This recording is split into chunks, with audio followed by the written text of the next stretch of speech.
السلام علیکم ورحمۃ اللہ وبرکاتہ۔ ٹاپک ہے شورہ محرم میں 9 یا 10 کا روزہ۔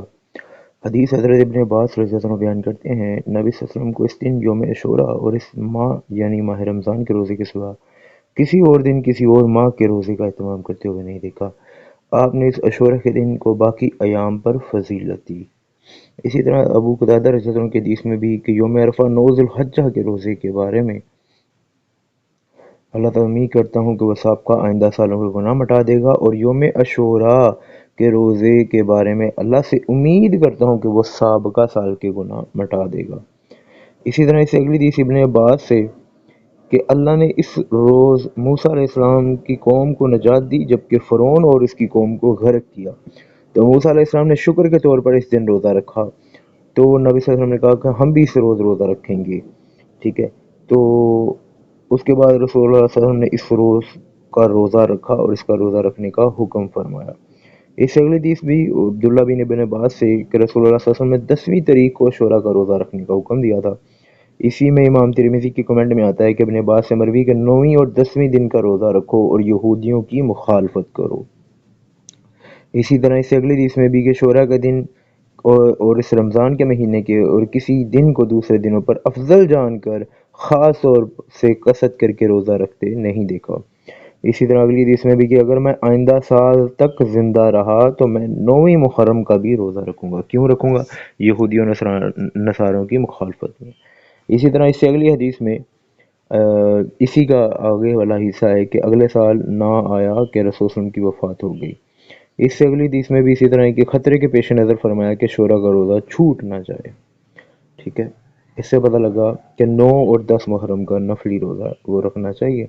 اسی طرح اس سے اگلی حدیث ابن عباس سے ہی ہے کے پاس پہنچا اور وہ زمزم کے احاطے میں اپنی چادر سے ٹیک لگائے ہوئے بیٹھے تھے۔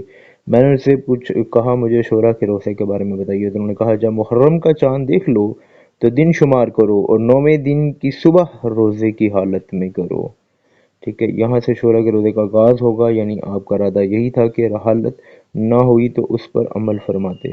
میں نے پوچھا رسول صلی اللہ علیہ وسلم اس دن کا روزہ ایسے ہی رکھتے تھے؟ انہوں نے کہا ہاں۔ اسی کی دوسری سند میں کہ جب تم ماہ محرم کا چاند دیکھو تو 9 محرم تک شمار کرتے رہو اور 9ویں محرم کی صبح روزے کی حالت میں کرو۔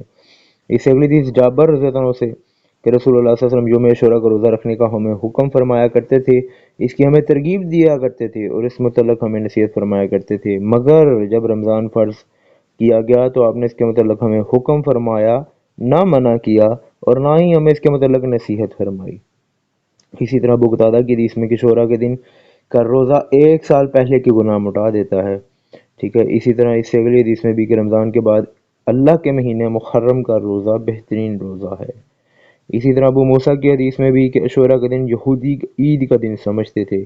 اس سے اگلی حدیث میں عاشوراء 10 محرم کا روزہ ہے، حفصہ رضی اللہ عنہ نے جو بتایا کہ 4 کام نبی وسلم کبھی نہیں چھوڑتے تھے، ٹھیک ہے۔ اس سے اگلی حدیث میں کہ حضرت حنیدہ بن خالد کی زوجہ محترمہ روایت کرتی ہیں کہ نبی وسلم کی کسی زوجہ محترمہ نے بیان کیا کہ عاشوراء محرم کا جو روزہ ہے اس کے بارے میں، ٹھیک ہے۔ اس سے اگلی حدیث میں عبداللہ بن عباس سے کہ 10 محرم کو 4 یا 2 فرسخ تک بستیوں میں پیغام بھیجا کہ جس آدمی نے کچھ کھا لیا وہ بقیہ دن میں کچھ نہ کھائے، اور جس نے تاحال کچھ نہیں کھایا وہ اپنا روزہ پورا کرے، ٹھیک ہے۔ اسی طرح اس سے اگلی حدیث عبداللہ رضی اللہ عنہ سے کہ رسول اللہ صلی اللہ علیہ وسلم نے ایک دن ان سے فرمایا آج یوم عاشوراء ہے، اس دن کا روزہ رکھو۔ بنو عمرو بن عوف کے ایک آدمی نے کہا کہ اللہ کے رسول میں اپنی قوم کو اس حال میں چھوڑ کر آیا ہوں کہ ان میں سے کسی نے روزہ رکھا ہے اور کسی نے نہیں، تو آپ نے فرمایا کہ ان کی طرف جاؤ اور ان سے کہو کہ جس نے روزہ نہیں رکھا ہوا وہ بقیہ دن کا روزہ رکھ لے۔ اس سے اگلی حدیث میں بھی اسی طرح کے مسعود بن جابر کہتے ہیں کہ میری والدہ نے بیان کیا کہ وہ سیدہ عثمان رضی اللہ عنہ کی خلافت میں کوفے کی مسجد میں تھیں۔ سیدہ ابو موسیٰ اشعری رضی اللہ عنہ وہاں کے حاکم تھے، انہوں نے ایک دن کہا رسول صلی اللہ علیہ وسلم نے یوم عاشوراء کا روزہ رکھنے کا حکم دیا تھا، اس لیے تم اس دن کا روزہ رکھو۔ یہی حدیث حضرت علی سے بھی کہ یوم عاشوراء کا خود بھی روزہ رکھا کرتے اور اس کا حکم بھی دیا کرتے۔ اس سے اگلی حدیث میں بھی سلمہ بن اکوع نے نبی صلی اللہ علیہ وسلم سے بنو اسلم کے ایک شخص کو لوگوں میں اس بات کا اعلان کا حکم دیا کہ جو کھا چکے ہو وہ دن کے باقی حصے میں بھی کھانے پینے سے رکا رہے، اور جس نے کھایا ہوا اسے روزہ رکھ لینا چاہیے کیونکہ وہ یہ عاشوراء کا دن ہے۔ یہی حدیث محمد بن سیفی سے اور یہی حدیث سیدہ ہند بن اسما سے اب رمضان کا روزہ 2 ہجری جو ہے اس میں فرض ہوا، تو اس کے بعد آپ صلی اللہ علیہ وسلم نے حکم دیا کہ جس کا جی چاہے اس عاشورہ کا روزہ رکھے اور جو نہ چاہے نہ رکھے۔ ام المومنین عائشہ رضی اللہ عنہ کی حدیث میں آتا ہے کہ جب رمضان کا روزہ فرض ہوا تو اس کے بعد آپ صلی اللہ علیہ وسلم نے حکم دیا کہ جس کا جی چاہے عاشورہ کا روزہ رکھے، جس کا جو نہ چاہے وہ نہ رکھے، ٹھیک ہے۔ اسی طرح یہی حدیث معاویہ بن ابی سفیان سے کہ انہوں نے کہا کہ یہ عاشورہ کا دن ہے، اس کا روزہ تم پر فرض نہیں ہے لیکن میں روزے سے ہوں، اب جس کا جی چاہے وہ روزے سے رہے اور میری سنت پر عمل کرے، اور جس کا جی چاہے نہ کرے، ٹھیک ہے۔ اسی طرح عبداللہ رضی اللہ عنہ کے اشعت ان کے یہاں آئے اور وہ اس وقت کھانا کھا رہے تھے، اشعت نے کہا کہ آج تو عاشورہ کا دن ہے۔ ابن مسعود رضی اللہ عنہ نے کہا کہ ان دنوں میں عاشورہ کا روزہ رمضان کے روزوں کے نازل ہونے سے پہلے رکھا جاتا تھا، لیکن جب رمضان کے روزے کا حکم نازل ہوا تو یہ روزہ چھوڑ دیا گیا، آؤ تم بھی کھانے میں شریک ہو جاؤ۔ اسی طرح اسے اگلی حدیث عبداللہ بن عمر رضی اللہ عنہ سے کہ جو شخص اس کا روزہ رکھنا چاہتا ہے رکھ لے اور جو شخص روزہ نہیں رکھنا چاہتا چھوڑ دے۔ یہی حدیث سیدنا ابن عمر سے بھی کہ دن کا روزہ نہیں رکھا کرتے تھے الا یہ کہ ان کے معمول کا دن اس روز کو آ جاتا، یعنی کہ پیر کے پیر اگر رکھتے ہیں تو وہ دن آ جائے تو وہ رکھ لیتے۔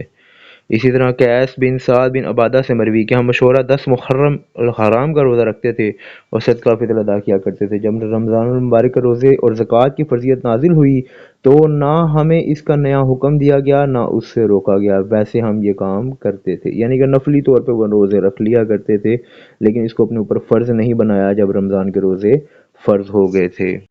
اللہ پاک سے ہم دعا کرتے ہیں اللہ پاک ہمیں ہدایت دے، ہدایت کا ذریعہ بنائے، عمل کرنے کی توفیق دے۔ اللہ پاک سے ہم پناہ مانگتے ہیں تمام برائیوں سے، شیاطین سے، منافقین سے، تمام غرور و تکبر سے اور ایسی تمام چیزوں سے جو ہمیں دوزخ کی طرف لے کے جانے والی ہیں، عذاب کی طرف لے کے جانے والی ہیں۔ اللہ پاک ہمیں اپنی پناہ عطا فرمائے۔ ایسی مزید ویڈیوز حاصل کرنے کے لیے، پیغامات حاصل کرنے کے لیے ہمارا چینل سبسکرائب کریں۔ شکریہ۔ السلام علیکم ورحمۃ اللہ وبرکاتہ۔